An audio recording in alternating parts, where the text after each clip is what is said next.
Yeah, cheddar. Hey. Cheddar. Yeah. So what, you grind now? Put your money up, your talent up, let's find out. Better rep your city cause we worldwide. Yeah, you'll be alright. Just stick to the guidelines. Don't be scared by the path that you headed. It's time to battle through the brackets with legends. You can't crack under pressure. You might have got some likes. Yeah, you made a little noise. But can you go shop for shop with some real boys? A.C.B.A. when I'm stepping in. Is you up for the test? Shouldn't even question it. You took the critiques like a boss. You ain't soft. Time to really show it off. Show these people what you got, Man, when it comes to bars, I'm finessing it. Bring your A game, ain't no other way you getting it. Man, show these people who you better than. A.C.B.A. We reppin' it.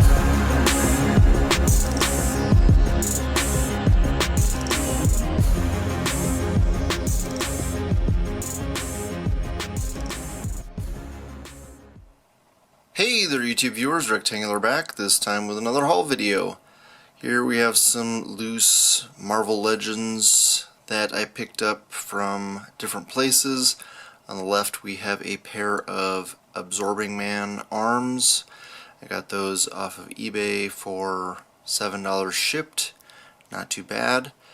I'm jumping on the bandwagon of everybody wanting regular arms for their Sandman Build-A-Figure, which I'm still trying to complete, and that's part of the reason why I got the next item here, the Jackal. I was able to get from my friend and co-member of the C podcast, Josh Cheney, aka Cheney180. He was kind enough to pick this up for me at his Toys R Us, and I needed that leg for my Sandman Build-A-Figure. And also the Jackal is a really nice figure. I'm surprised at how much I like it. I was kind of on the fence whether or not I needed another Spider-Man villain, but the more I seen reviews of the figure, the more I wanted it, just because it's you know, a unique sculpt, very cool looking figure overall, so you know, why the hell not?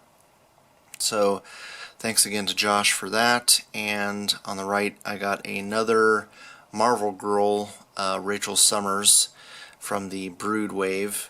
The one that I picked up from Josh, which he gave me an amazing deal on, that one was missing the necklace, and I wanted another one to customize into the modern version who's got the black pants.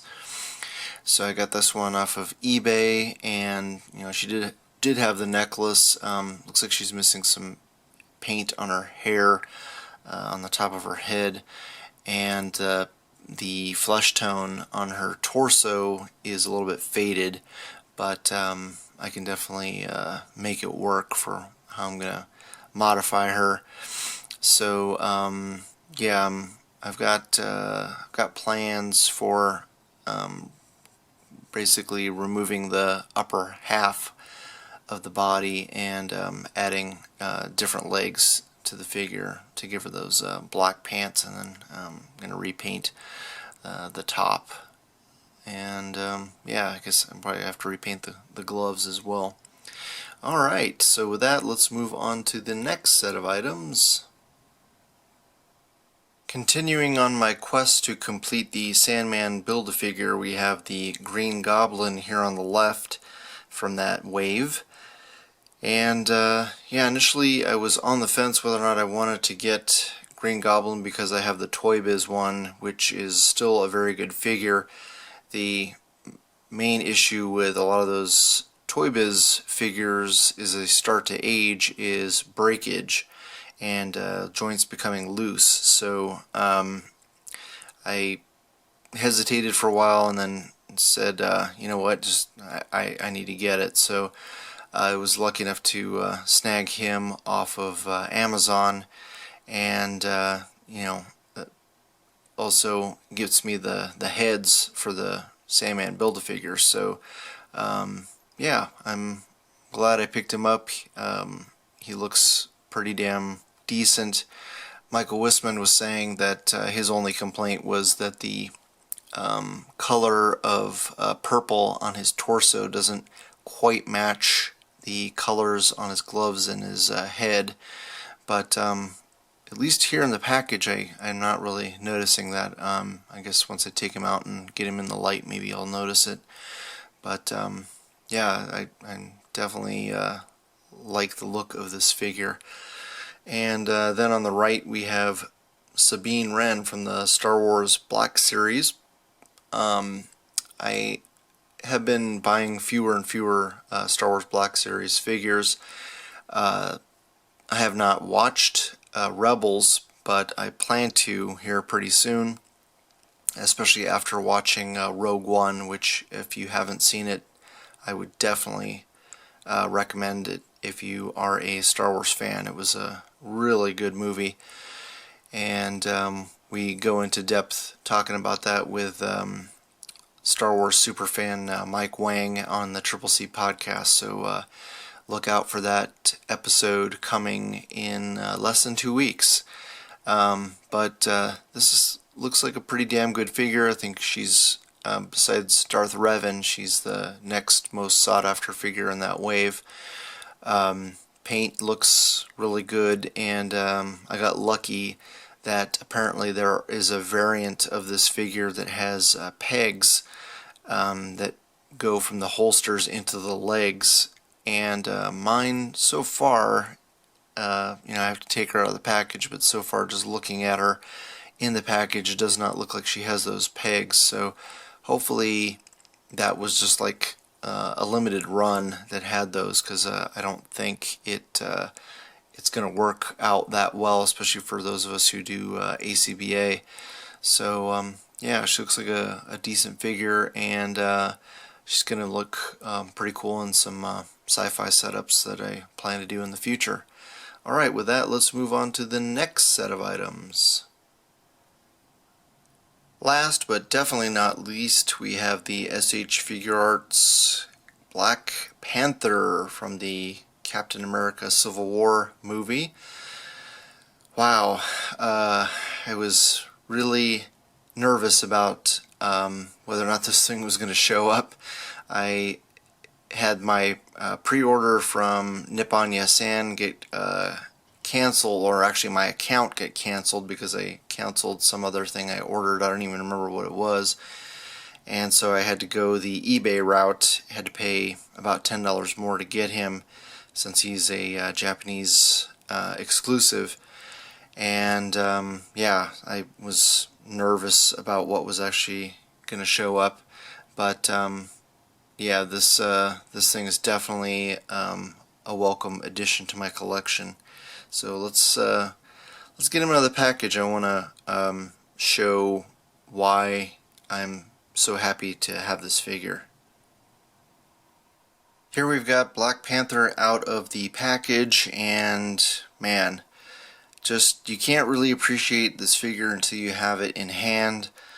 The sculpted detail on him is fantastic. The paint is really well done.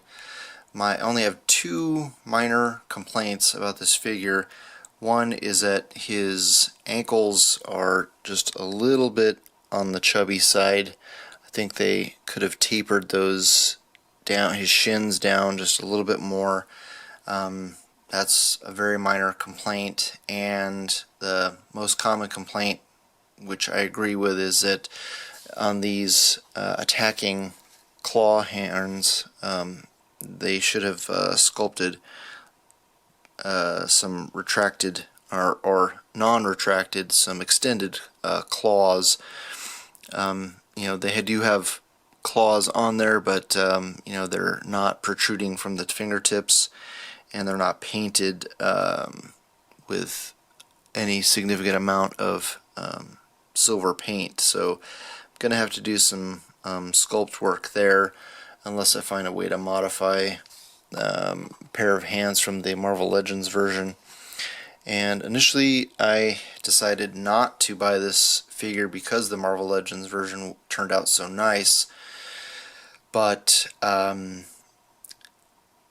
I thought about it further, and the range of motion is really what sold me on wanting to get the SH Figure Arts version, and I am glad that I did. I talked about this on the A.C.B.A. podcast about the more natural articulation. This is a lot more consistent with what a human body can actually do, where you got the amount of rotation there at the upper thigh, which a human leg can't really rotate any more than that. So that is totally fine with me. And also, this figure can get into a much better kick pose. You got a lot better range of motion than the Marvel Legends version. Cannot do this high of a kick. You know, being able to articulate those legs into the hips area is much better on this figure than on the Marvel Legends.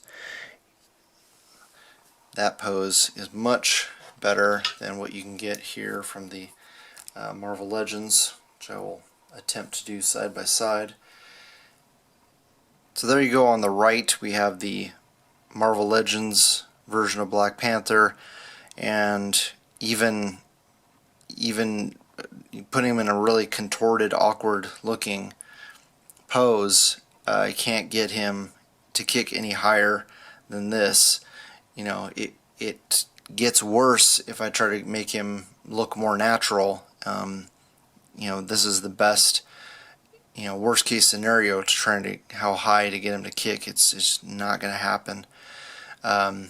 So on the left you've got the SH Figure Arts, which is a vastly superior range of motion. So for me, you know, being somebody who wants to actually pose the figure in dynamic poses, you know, it's totally worth the money to be able to do this. And also, you know, people want to make the argument about lack of bicep swivel, but he can get into just as many poses, and you know, it doesn't have quite double joint. Well, it does have double jointed elbows, but the sculpt interferes a little bit. But still, it can get into almost the same a number of poses, or you know, it's not that limited. And also the ability to put the head, the unmasked head. You know, people make the argument also about well, he doesn't come with an unmasked head. Yeah, that's a valid argument, but if you own both versions, you can easily pop off the regular head, and you can put the T'Challa head from the movie on. Well, let's get his hip joints back normal. You can put the T'Challa head on the SH Figure Arts version, and that works well. So very cool. Like I said, I'm just going to have to do some modification to the fingers, and once I do that, I'm going to be 100% satisfied with my purchase. So yeah, definitely, if you can afford it, if you can find him for a decent price, I would say definitely don't pass it up.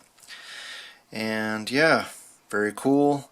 Definitely is going to make my top 10 figures of 2016. And with that, hopefully you guys liked the video, you share with your friends, subscribe if you haven't already, and I always love hearing back from you guys, so please leave a comment below. Thanks so much for watching, and I'll talk to you guys later.